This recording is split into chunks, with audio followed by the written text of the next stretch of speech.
As you may have heard, billionaire philanthropist Gates, who was hit in the face with a pie once back in 1998, quietly stepped down from his position on the board of directors at Microsoft and Berkshire Hathaway late Friday the 13th in March, towards the end of the daily news cycle and right before the CV really hit the fan here in the U.S. to, quote, dedicate more time to philanthropic priorities.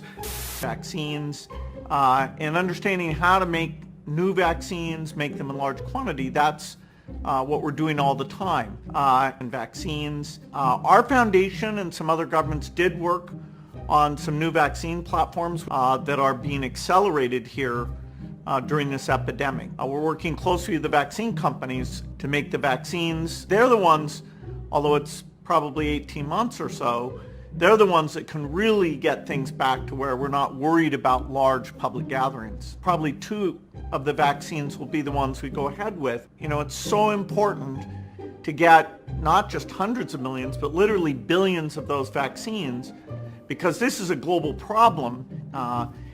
Vaccines and a lot of progress on the vaccine. We've talked to a lot of the agencies, including CDC and NIH, about how we work together on the vaccine. And, you know, our team, who's experts in vaccines, works with Dr. Fauci and his team, and I think we've got a very common message about the work that needs to be done there. How do you connect to the vaccine companies? What money could you give them in advance that would reduce the 18 months that we're having to deal with now? But with the economy, you know, we can bring it back.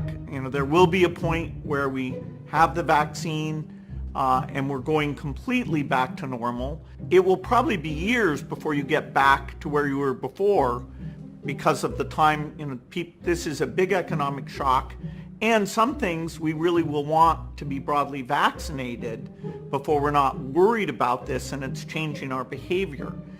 Gates officially denied any connection between his resigning from these boards and the outbreak of coronavirus, which he admitted he was so eager to address. And vaccines